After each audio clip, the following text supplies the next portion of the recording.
Ketiga Presiden Serikat Buruh yang kini sedang berkibar dalam serangkaian aksi buruh bukan orang baru yang tiba-tiba muncul. Bahkan, jejak mereka dalam dunia perpolitikan sangat mudah ditelusuri. Said Iqbal, Presiden Konfederasi Serikat Pekerja Indonesia atau KSPI, pernah menjadi penyokong suara terbesar Partai Keadilan Sejahtera di Kepulauan Riau pada pemilu 2009. Ketika itu, Said Iqbal didorong untuk maju mewakili kaum buruh di daerah pemilihan Kepulauan Riau. Dan ia pun sukses dan memperoleh suara terbanyak. Hanya saja, karena terganjal peraturan pemilu tentang penentuan suara terbanyak, Iqbal yang ketika itu bercokol di nomor urut 2, akhirnya harus merelakan suaranya beralih ke caleg lain yang berada di nomor urut 1. Bahwa buruh mendapatkan tempat dalam state policies, kebijakan negara. Oleh karena itu, karena dia harus mendapat tempat dalam kebijakan negara, sebagai pemimpin saya punya kewajiban berkomunikasi secara politik. Ini negeri kita sendiri. Mereka adalah calon-calon pemimpin kita. Maka saya punya kewajiban berkomunikasi secara politik kepada Prabowo, kepada Pak Pramono Edi, kepada Hidayat Nur Wahid, kepada Yusuf Kala, kepada Mahfud MD, kepada siapapun, termasuk kepada kawan-kawan DPR. Said Iqbal termasuk yang paling sering membawa masanya turun ke jalanan ibu kota. Bahkan, Said Iqbal dan kelompoknya sangat berseberangan dengan pemerintah DKI Jakarta dalam penentuan UMP. Sadar nggak Gubernur Jokowi dia kembali memiskinkan buruh? Sadar nggak Wakil Gubernur Ahmad? Nah, sadar nggak kawan-kawan serikat yang selama ini yang berbeda dengan kami?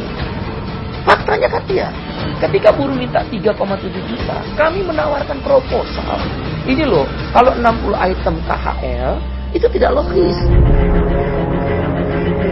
Dengan beragam aksinya di ibu kota, Said Iqbal disebut-sebut sedang ikut menggoyang-goyang ketenaran Jokowi, sang gubernur DKI Jakarta yang juga kandidat Presiden 2014. Said Iqbal disebut-sebut kini sedang akrab dengan Partai Gerindra, partai yang identik dengan Prabowo Subianto. Prabowo dan Jokowi acap kali saling menyalip dalam sejumlah survei bursa calon Presiden 2014. Untuk jadi menteri, kalau pertanyaannya menteri, itu tergantung presiden. Emang kita udah tahu presidennya siapa? Emangnya kita tahu Pak Prabowo akan jadi presiden?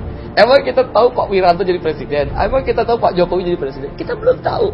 Terus bagaimana kemudian saya mengatakan bahwa orang mengatakan pada saya adalah calon menaker. Siapa presidennya? Ya kan? Kan gak mungkin.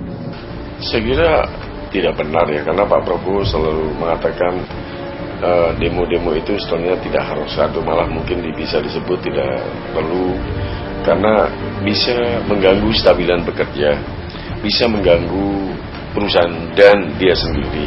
Karena itu kalau sesuatu bisa diselesaikan tidak harus dengan demo, dengan cara baik-baik, beliau menganjurkan untuk tidak demo.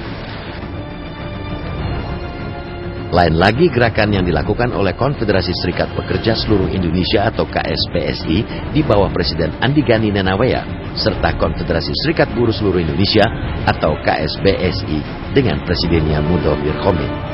Pasangan sahabat Andi Gani dan Mudofir terlihat lebih santun berhadapan dengan pemerintah DKI Jakarta di bawah Gubernur Joko Widodo. Sama seperti Jokowi, Andi Gani Nenawea juga merupakan kader Partai Demokrasi Indonesia Perjuangan PDIP. Andi Gani Nenawea adalah putra dari Yakob Nuwawea, Menteri Tenaga Kerja dan Transmigrasi pada era Presiden Megawati Soekarno Putri. Sang ayah juga mengawali karir politiknya sebagai aktivis buruh. Saya terus terang jujur, Ketua Umum saya Megawati Soekarno Putri belum pernah sekalipun mengintervensi, menanyakan. Kalau ngobrol biasa pasti ditanyakan, tapi tidak pernah namanya harus begini, harus begitu. Beliau sangat mengerti betul independensi saya dan memegang teguh bahwa saya pasti keras. Kita berkomunikasi, saya dengan Mas Jokowi berkomunikasi dengan lugas, dengan kapanpun kita bisa berkomunikasi, tetapi tidak menutup kemungkinan bahwa anggota saya melakukan aksi ke balai kota.